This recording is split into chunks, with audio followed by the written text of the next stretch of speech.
Walker Forge is a 66-year-old company that was started by my grandfather, my late grandfather, Gordon Walker. We employ approximately 500 people in 2 facilities, one in Wisconsin and one in Tennessee. We want to give back to the communities in which we operate. We think it's very important. It's part of our philosophy. Any good organization has to have good people. And I think Walker Forge has good people, and I think Prevent Blindness also is lucky enough to have good people. My participation in Prevent Blindness, it's evolved over time. I started out as a co-chair of the golf event, the annual golf event that takes place each year in June. I've continued to sponsor the golf event as the beverage sponsor, which some people might say is perfectly appropriate.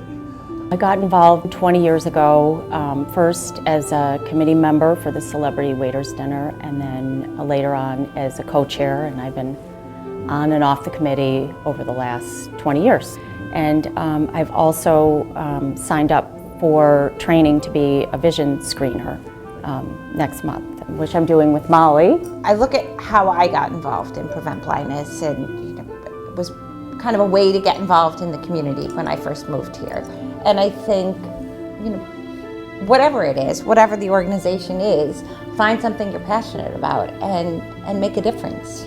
Will's wife Deb become very active in it, but our daughter Molly, who lives here in town, has volunteered for the organization.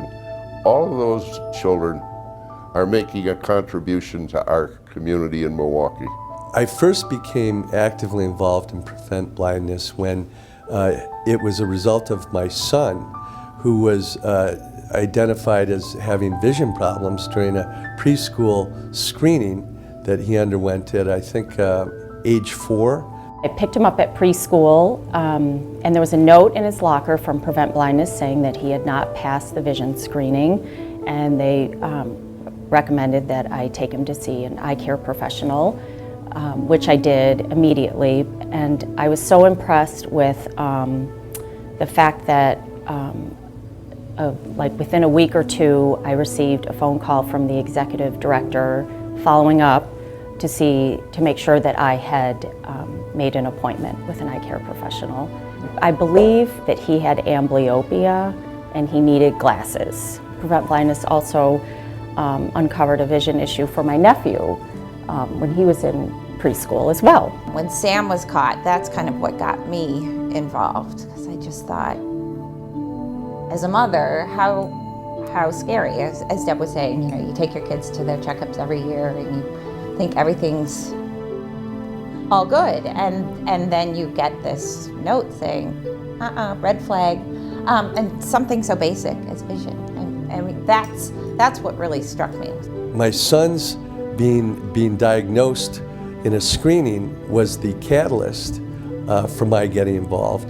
It was not really what sustained me. What sustained me is my belief in what Prevent Blindness stands for, what it does for the community, and what it does for our kids. I think of Prevent Blindness and I think, how many of those kids who aren't succeeding, how many aren't succeeding because they simply can't see? And how many problems could be fixed with something as simple as a pair of glasses? A child can be, because of a visual problem, can be labeled as having a learning problem, or just labeled period as a slow learner, unjustifiably so. So this kind of assistance is just so important. If my son had not been identified and diagnosed with his eye or vision issues, 2 things would have happened. Number one, his learning would have been impacted negatively.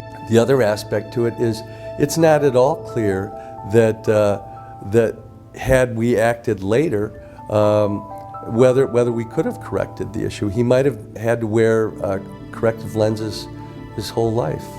You screen 215,000 and you catch 20, that's a staggering number. Screening over 200,000 people a year, 20,000 children will be put on the road to getting the help that they need. And that's a beautiful thing. You take your child for their regular checkups and so on, but I don't know that they're given the eye screening, the type of eye screening that they get with Prevent Blindness. Volunteering for this organization, this is how this organization runs, through volunteers. And but in addition to that, of course, we've also tried to do our part to support it financially. The donors' dollars go so much further. They aren't going to soak up all kinds of overhead. The dollars are going to move forward the mission of Prevent Blindness, which is screening kids. There are many places around the community where you can support great charities, great organizations, but we feel that Prevent Blindness is very special, and it would be certainly an organization that garners a substantial bit of support from our company and our family. I think some people step back because they feel that they can't give a financial gift that is significant, where in reality, no gift is too small. I mean, that's been said before, but it's true. It makes you feel good inside to know that you've given that child something that I believe all children are entitled to, and that's the ability to see and enjoy life. Your life can't be all work. You have to have interests. You have to have opportunities to give back. These are the things that make life complete. And certainly my involvement in Prevent Blindness is one of those things which, when I look back on my life, I will look back on and say, that was not only fun, but it also mattered. It also made a difference.